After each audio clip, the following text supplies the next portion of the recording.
नमस्कार मित्रों। कैसे हैं आप? तो एसएससी जेई 2025 को टारगेट करते हुए अपन ने कई सारे सब्जेक्ट्स देखे। आज अपन स्टार्ट करेंगे हाइड्रोलॉजी।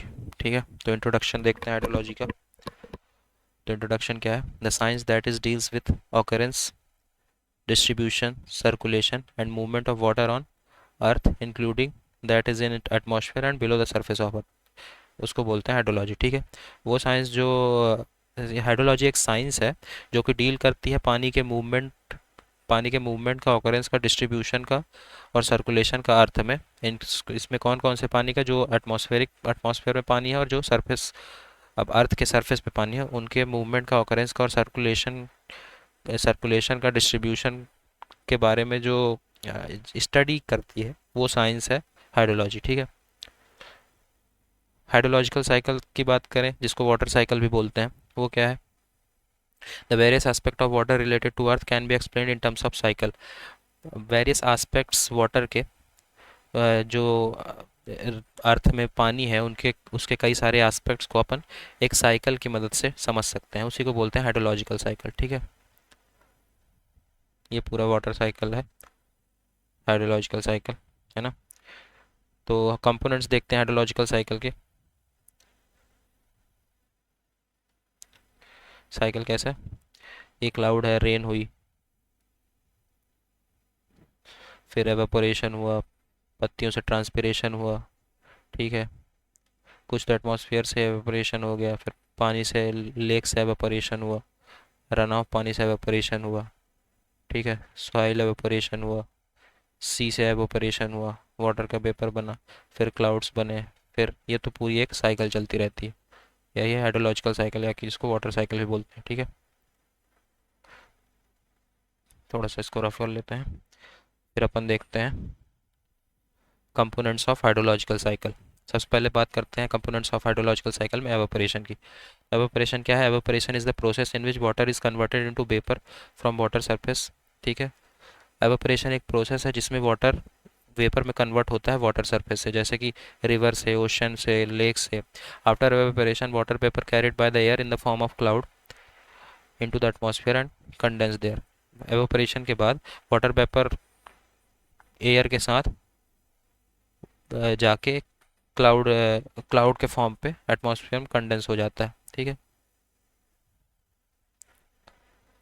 ठीक है, क्लाउड के फॉर्म में एयर के साथ जाता है एटमॉस्फेयर में और कंडेंस हो जाता है।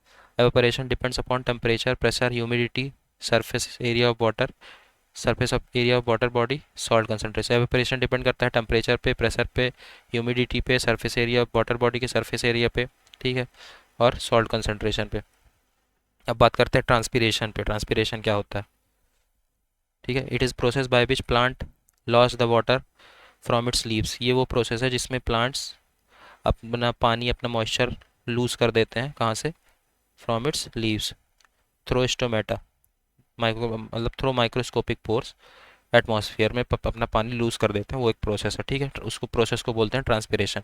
ट्रांसपिरेशन तीन तरह का होता है: stomatal transpiration, lenticular transpiration and cuticular transpiration. ठीक है, transpiration will be more rapid in temperature region and measured by phytometer. Transpiration जो है वो काफ़ी तेज होता है हाई टेम्परेचर रीजन में, और इसको मेज़र करते हैं फाइटोमीटर से। ठीक है, ट्रांसपिरेशन इज मेजर्ड बाय फाइटोमीटर। ठीक है, ये ध्यान रखना है। फिर आता है प्रेसिपिटेशन क्या होता है। ठीक है, प्रेसिपिटेशन क्या है? A process under which water reaches to the earth surface from the atmosphere.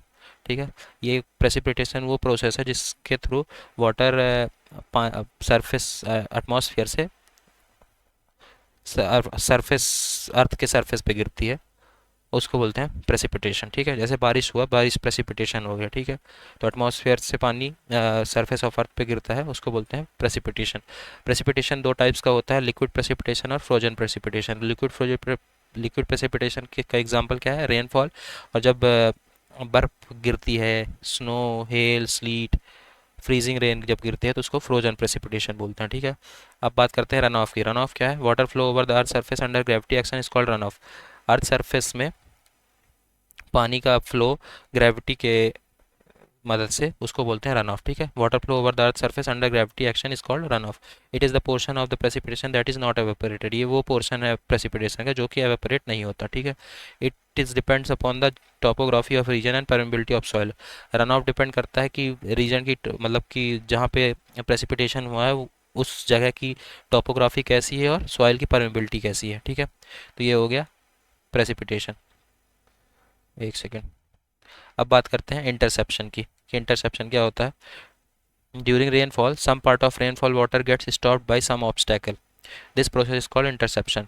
Rainfall के दौरान कुछ पार्ट्स, कुछ हिस्सा रेनफॉल वाटर का किसी ऑब्स्टैकल की वजह से रुक जाता है। इस ऑब्स्टैकल कैसे, जैसे लीव्स में कुछ पानी रह गया, कुछ पानी बिल्डिंग्स में, रूफ्स में रह गया, तो वो पानी होता है, उस प्रोसेस को बोलते हैं इंटरसेप्शन। ठीक है, तो इंटरसेप्शन क्या है, एक लॉस है। रेनफॉल हुई और बिल्डिंग्स ये बड़ी सी बिल्डिंग बनी, इसके रूप में ही पानी इकट्ठा हो गया, तो ये पानी का मतलब कि पानी का लॉस है। इंटरसेप्शन एक लॉस होता है। ठीक है, तो रेनफॉल हुई और पानी स्टॉप्ड हो गया किसी ऑब्स्टेकल की वजह से। ठीक है, मतलब सरफेस ऑफ अर्थ पे पहुंच नहीं पाया। ठीक है, या कि पेड़ की पत्तियों में ही पानी रह गया, रूफ्स में रह गया बिल्डिंग के। ठीक है, तो इस प्रोसेस को बोलते हैं इंटरसेप्शन। इंटरसेप्शन एक लॉस है। अब बात करते हैं इन्फिल्ट्रेशन की। इन्फिल्ट्रेशन क्या है, the process of water going down through the pores of soil is called infiltration.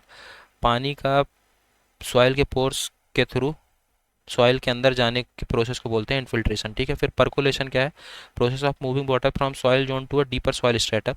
Infiltration था सॉइल के अंदर पानी जाना, और वही सॉइल का पानी एकदम और डीपर सॉइल स्ट्रेटा में जाता है, उस प्रोसेस को बोलते हैं परकोलेशन। ठीक है, कुछ नोट है वो देख लेते हैं। The input of energy into hydrological cycle is sun. Sun input energy है हाइड्रोलॉजिकल साइकिल की। ठीक है, the entire collection of water over the earth as well as inside the earth is called hydrosphere. पानी जो अर्थ में है और अर्थ के इनसाइड है, उस पूरे कलेक्शन ऑफ वाटर को बोलते हैं हाइड्रोस्फीयर। ठीक है, अब बात करते हैं हाइड्रोलॉजिकल साइकिल इक्वेशन की। हाइड्रोलॉजिकल साइकिल इक्वेशन क्या है, precipitation is equal to evaporation plus run off. ठीक है, जितना पानी गिरा उसमें एवेपोरेट कितना हुआ प्लस रन ऑफ कितना हुआ, ये है हाइड्रोलॉजिकल साइकिल की इक्वेशन। ठीक है,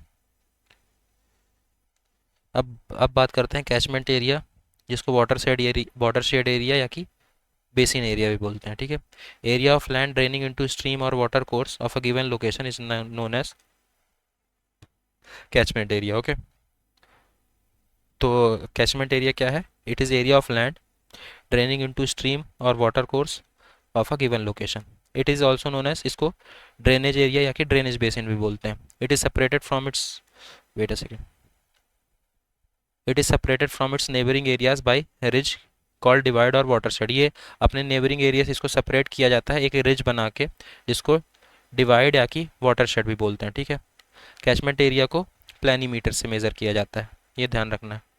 ठीक है, कैचमेंट एरिया को प्लानीमीटर से मेज़र किया जाता है। ठीक है, तो ये है ट्रांसपोर्टेशन या कि कंपोनेंट्स ऑफ हाइड्रोलॉजिकल साइकिल। ठीक है, अब बात करते हैं अवेलेबिलिटी ऑफ वाटर। ठीक है, तो अर्थ में अब वाटर की अवेलेबिलिटी दिखा रहा है ये 1386 मिलियन किलोमीटर क्यूब पानी, जिसमें 97.5% सैलाइन है, 2.5% फ्रेश वाटर है, जिसमें से 30% लिक्विड फॉर्म में है और 70% ग्लेशियर या कि आइसबर्ग फॉर्म पे है। ठीक है, तो रेनफॉल रेनफॉल क्या होता है, रेनफॉल में rainfall is equal to evaporation, transpiration, run off, interception, infiltration और बाकी अदर लॉस। तो मतलब पानी गिरा, पानी गिरते ही एवेपोरेशन हो जाएगा, पानी गिरेगा, फिर पानी वापस जैसे प्रेसिपिटेशन हुआ, फिर पानी ऊपर, कुछ पानी ऊपर जाता है एवेपोरेशन की मदद से, कुछ पानी लीफ से ट्रांसपिरेशन होता है, कुछ पानी रन ऑफ हो जाता है, कुछ पानी इंटरसेप्शन हो जाता है मतलब बिल्डिंग्स में या कि किसी और ऑब्स्टेकल में रुक जाता है, कुछ पानी इनफिल्ट्रेशन होता है सरफेस के अंदर चला जाता है, और कुछ और लॉसेस। तो ये सारा मिला के रेनफॉल के बराबर होता है जितना प्रेसिपिटेशन हुआ। ठीक है, अब बात करते हैं वाटर बजट या कि हाइड्रोलिक बजट इक्वेशन की।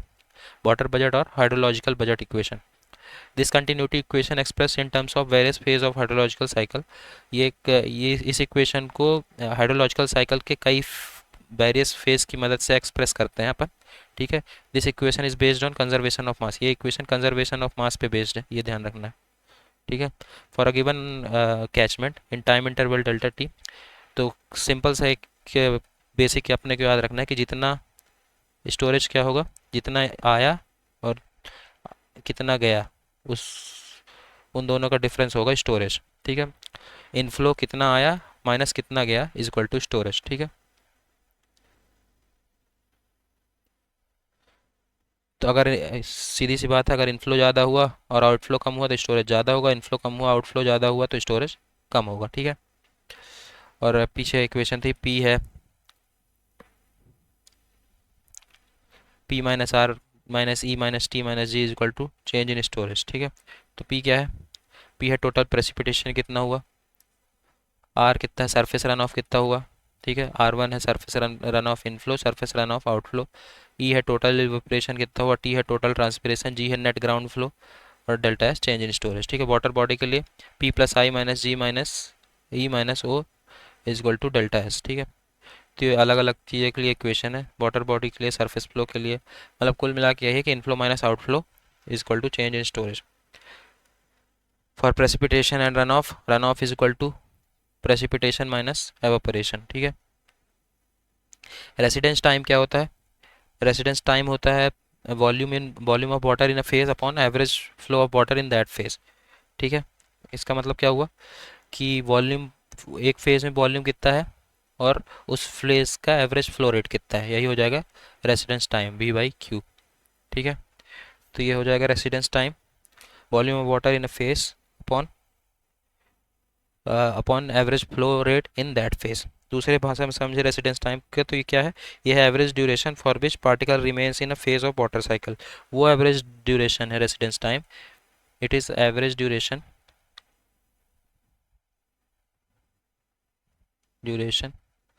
Wait a second, it is average duration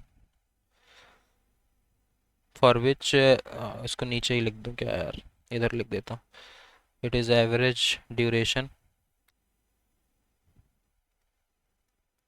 for which particle remains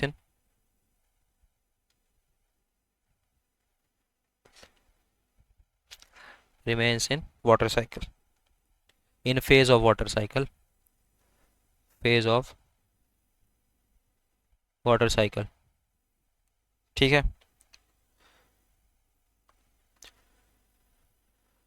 अब बात करते हैं various type of instruments that there use, कई तरह के इंस्ट्रूमेंट्स और उनके यूज हाइड्रोलॉजिकल इंजीनियरिंग में। ठीक है। Various type of instruments and there uses in hydrology engineering. सबसे पहले रिलेटिव ह्यूमिडिटी को मेज़र करने के लिए किसका यूज़ किया जाता है, साइक्रोमीटर का यूज़ किया जाता है। रिलेटिव ह्यूमिडिटी, ये टेबल याद रखनी है, बहुत इंपॉर्टेंट है। ह्यूमिडिटी का मेजर करने के लिए हाइग्रोमीटर, ये ध्यान रखना है। रिलेटिव ह्यूमिडिटी का मेजर करने के लिए साइक्रोमीटर और ह्यूमिडिटी को मेजर करने के लिए हाइग्रोमीटर। टेम्परेचर के लिए थर्मोहाइग्रोमीटर, कैपिलरी पोटेंशियल के टेंसियोमीटर, विंड के लिए एनीमोमीटर, रेनफॉल डेप्थ के लिए ओम्ब्रोमीटर और पल्वियोमीटर दोनों यूज़ किया जाता है। ओम्ब्रोमीटर को ही पल्वियोमीटर बोला जाता है। और एवेपोट्रांसपीरेशन को मेज़र करने के लिए लाइसीमीटर का यूज़ किया जाता है। ठीक है। एवापोरेशन को मेज़र करने के लिए एटोमोमीटर, ट्रांसपीरेशन के लिए फाइटोमीटर, हाइड्रोलिक कंडक्टिविटी के लिए परमियोमीटर, इनफिल्ट्रेशन कैपेसिटी के लिए रेनफॉल सिमुलेटर। ठीक है। और कैचमेंट एरिया के लिए अपन देखे थे प्लानीमीटर का यूज़ किया जाता है। ठीक है। तो ये टेबल याद रखनी है, काफ़ी इंपॉर्टेंट टेबल है। ठीक है। अब देखते हैं आइसोबार क्या है। Line joining point of equal pressure, isobar line joining point of equal depth in sea, isohaline line joining point of equal salinity, isohel line joining point of equal sunshine duration, isonif line joining point of equal snowfall, isotherm line joining point of equal temperature, isopleth line joining points of equal evapotranspiration, isohydrates line joining point of equal rainfall। ठीक है। आइसोक्रोन क्या होता है, line on the map which connects point having equal time interval of the sun run off. Isochrone है line joining point of equal time of interval of the sun run off. ठीक है। Of surface run off, I am sorry. line on the map which connects points having an equal time of interval of the surface runoff। I am saying sun यार। line on the map which connects point having an equal time of interval of the surface runoff। ठीक है। ये हो जाएगा आइसोक्रोन। तो यहाँ पे अपना इंट्रोडक्शन कंप्लीट होता है। इसमें कुछ दो तीन चीज़ें हैं वो भी देख लेते हैं अपन। सबसे पहले कैचमेंट लीकेज क्या होता है? When ground water divide and surface divide does not coincide, तब हो जाता है कैचमेंट लीकेज। जब ग्राउंड वाटर डिवाइड और सरफेस डिवाइड ना हो, कोइंसाइड ना करे, तब कैचमेंट लीकेज हो जाता है। ये कुछ नोट थे, रेसिडेंस टाइम अपन ने देखा ही, ठीक है। और विराज, विराज देख लेते हैं क्या होता है। विराज होता है रेन और snow that evaporate before reaching earth while falling through air, ठीक है। विराज क्या है? तो विराज है रेन और snow that evaporates before reaching earth.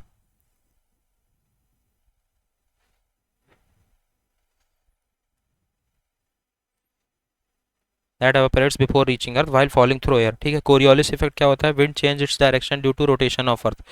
Coriolis effect तो आपको पता ही होगा। कोरियोलिस इफेक्ट क्या है? विंड अपना डायरेक्शन चेंज कर लेती है। Wind changes its direction due to rotation of earth, okay. ये हो जाएगा कोरियोलिस इफेक्ट, ये होता है, ठीक है। तो रन ऑफ कोफिशिएंट क्या होता है? रन ऑफ कोफिशिएंट होता है ratio of run off upon rainfall, ठीक है। एक और चीज़ है रन ऑफ कोफिशिएंट, ये सब अपन अगले के अभी आगे पढ़ेंगे। It is ratio of run off upon rainfall, okay. So यहाँ पे अपना इंट्रोडक्शन कंप्लीट होता है। अब नेक्स्ट लेक्चर में अपन बात करेंगे प्रेसिपिटेशन के बारे में, okay. So thank you so much.